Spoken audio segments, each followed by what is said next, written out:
David is asking for God's presence, and Solomon asks for wisdom. And what my conclusion is, if you have presence, you will have wisdom. But if you have only wisdom without presence, you will have a lot of trouble. So we come to the verse that we left off with. 1 Kings chapter 5, and I'm reading for you verse 16 onwards. So with the wisdom he got, he is doing something, and this is what is called the temple of God. He built the temple of God, the first house, the stone structure for God. Verse 16 says, he also had about 3,300 foremen who supervised the project and directed the workmen. So, verse 17. At the king's command, they removed from the quarry large blocks of quality stones to provide a foundation of dressed stone for the temple. So the first step in this study is, at the king's command, they removed from the quarry. So the stone-hearted or the stony world, they removed large stones. So large is an understanding of stability. People who have a backbone, stability, who can make up their minds and not swear. Sunday I'm a Christian, Monday I'm a whatever. You do the swear dance then. Large stones is good stability. They pick up. Keep it all stable. Secondly, quality stones. People who have quality. How do you know people have got quality? You know it from their fruit. You know it from their fruit. Quality. People who are well-mannered, who are disciplined, who are humble, who do not show off, who do not take pride in their talents, in their skills, in their achievements. Long back, years back, I was with him in an auto rickshaw in Bangalore. We got off the auto rickshaw, he paid the rickshaw driver and he said, thank you. The first time I heard somebody say thank you to a rickshaw driver, I learned it. We walked from there, went in the lift. The lift fellow pressed the button, he said thank you. He got off the lift, he said thank you. I was like, man, I thought I am a Christian. Will we learn these things? To show light, to be humble.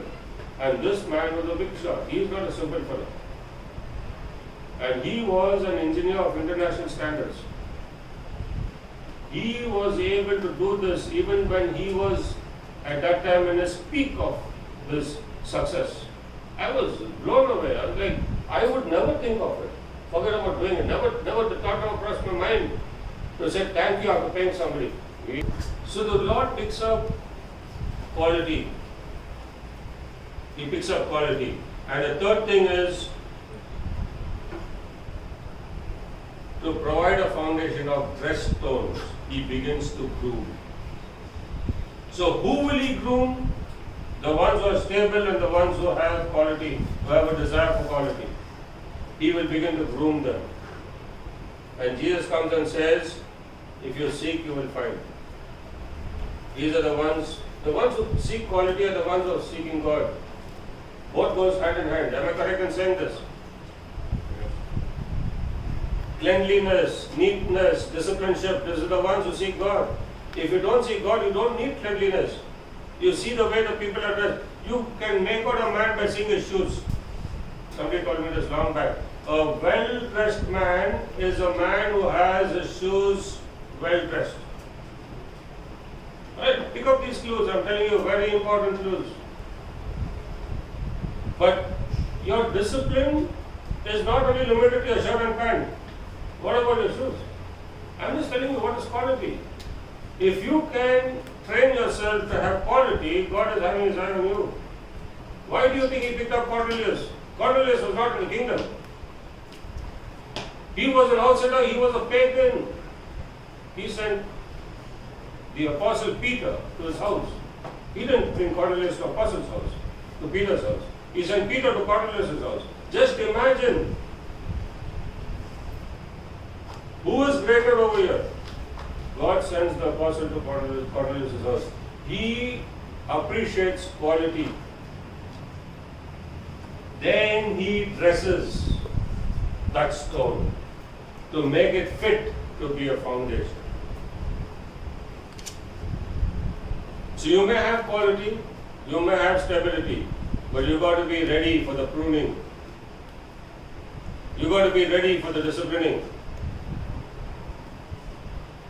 Then you become the foundation of what Peter spoke about, the living stones. Because everything stands on the foundation. If there's no foundation, you don't have a palace. It will not stand. The most important structure is the foundation of any building. The structural engineer will tell you this. If you don't have your foundation in order, there is no point putting up a beautiful building. It will tilt, it will break, it will fall, it will collapse. So this is what God is looking for, and we are in the church today. So can we correct ourselves? Stability, quality, and be ready for discipleship. We move on from there. Chapter 6 and verse 7. In building the temple, only the blocks dressed at the quarry were used, and no hammer, chisel, or any other iron tool was heard at the temple site while it was being built. This is a very important instruction for you and me. In building the temple, first of all, only dressed stones were used. Not any kind of stone. Only dressed stones. That is, only disciplined people. Only people who are willing to be trained by God's hand. Only disciplined people. You can never build God's house.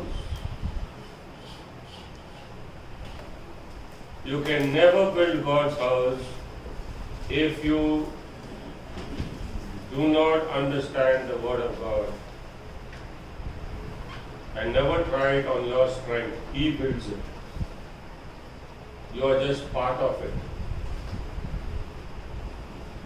You are just a part in the whole family of God, in the house of God. But if He is not dressing you, He is not using you. Am I getting that clear?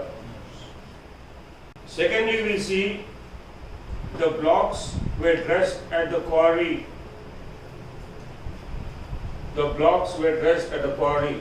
That means God has a training ground before He uses you in the actual construction.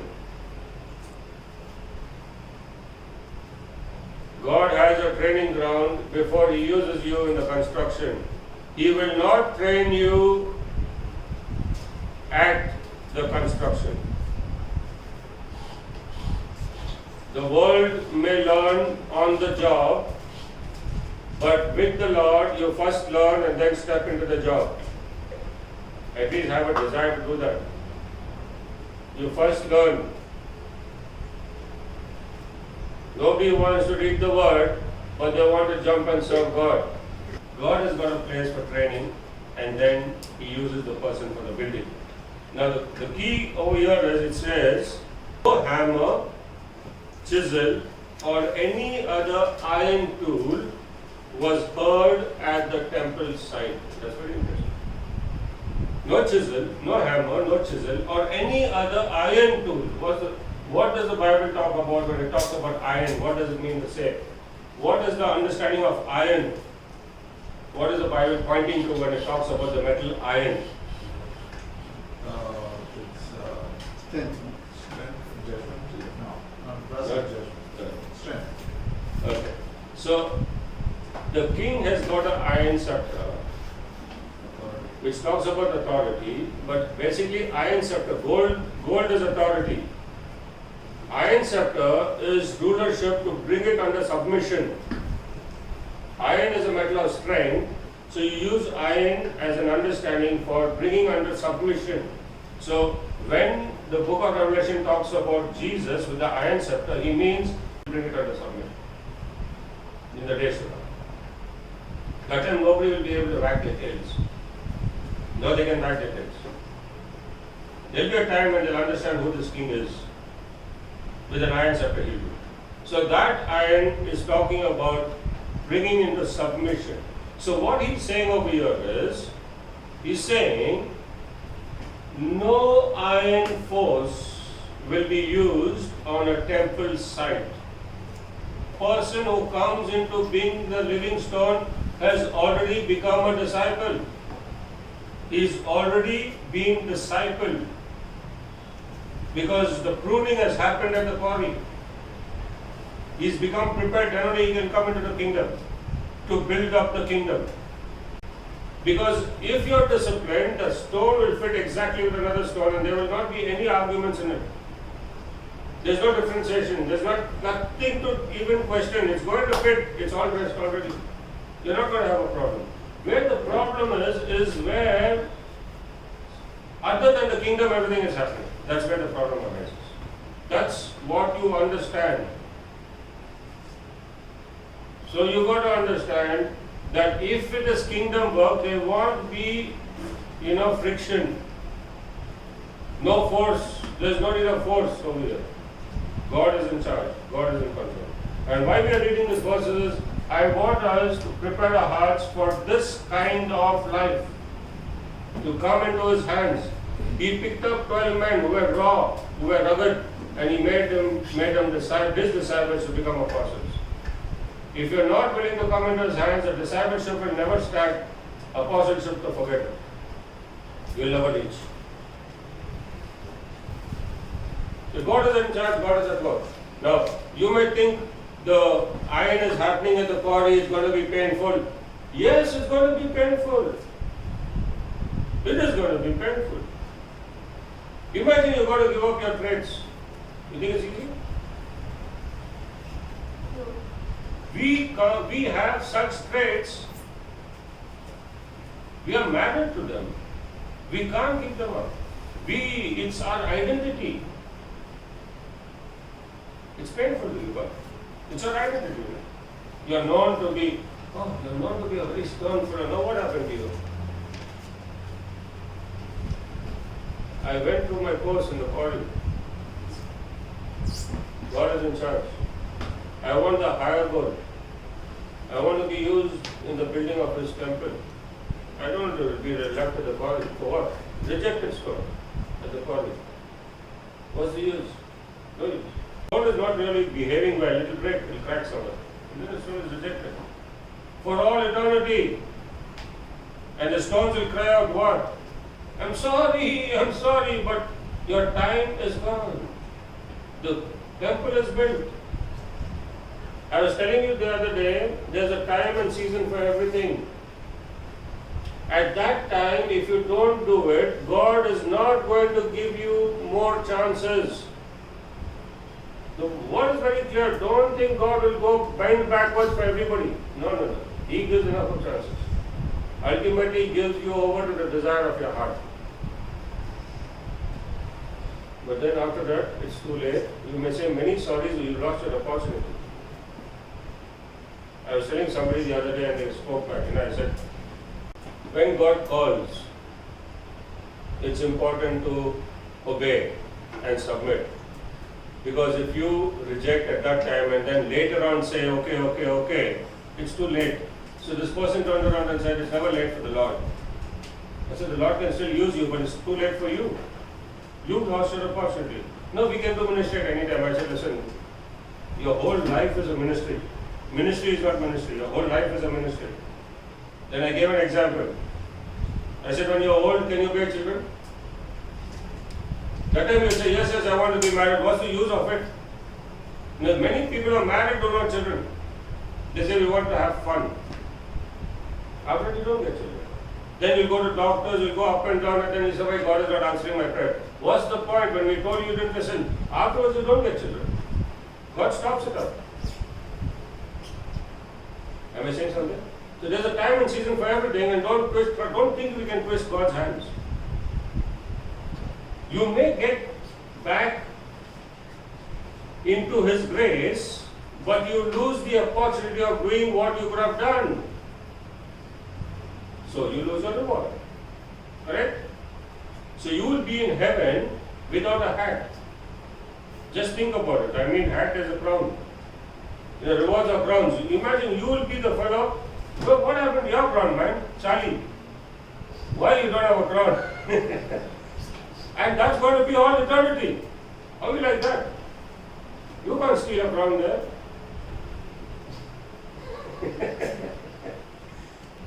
So there's a time and season for everything, and when God is blessing you at the 40, say thank you, Lord, for your grace is sufficient. Your grace is sufficient. You are merciful. You help me, Lord. Take me through.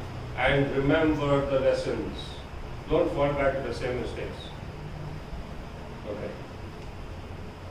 I'll just take you quickly to a verse and come back. A very interesting verse. Colossians chapter 3. This is in context with that, what we have been studying. Colossians chapter 3. Go down to the last verse, verse 25. Very interesting verse. You know, nobody talks about these verses because nobody likes them. What does it say? Those who do wrong will be repaid for their wrong, and there is no favoritism. Oh, how strong is the verse? Anyone who does wrong will be repaid for his wrong. How do you define wrong? Anyone who does wrong will be repaid for his wrong.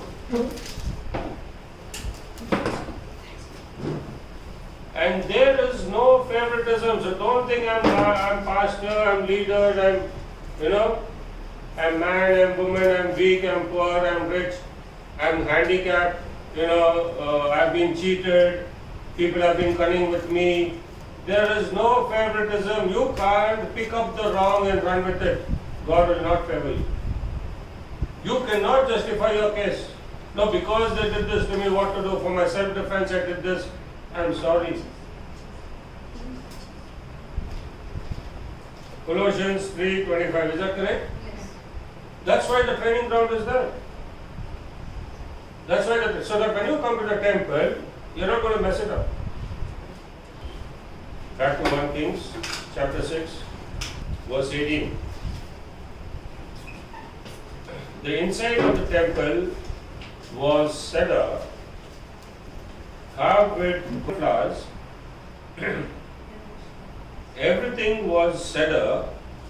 No stone was to be seen. Did you notice that? No stone was to be seen. It's never about us. No stone was to be seen in the temple. So the stone goes through all the choosing, transformation, training, building process, but not to be seen. So nobody claims that I did this, I did that, I built the kingdom, I built the church, it is my church, it is this church. I'm sorry. The moment man thinks that, he is wiped out from it. You can never build the kingdom, you never died for it, you may die, you will never resurrect for that. You are resurrecting because of His mercies. Jesus died and resurrected for His church, for His bride. So no man can take the credit away from God. Thank you, Lord. Verse 23. In the inner sanctuary, He made a pair of cherubim of olive wood, and then He gives the size of the cherubim. So first of all, the cherubim is made out of which wood? So what is about olive wood?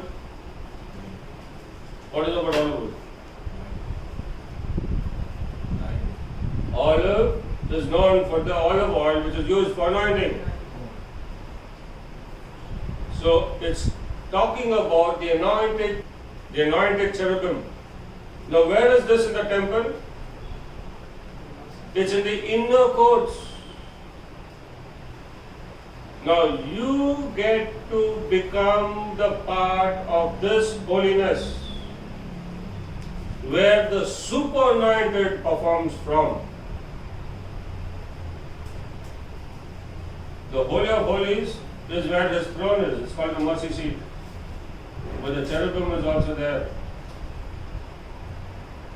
And the cherubim is the anointed cherubim. That means superpower, high focused purpose, unstoppable, the greatest power of all the universe, and we become part of it. There's a great privilege in this. There's a great privilege in this.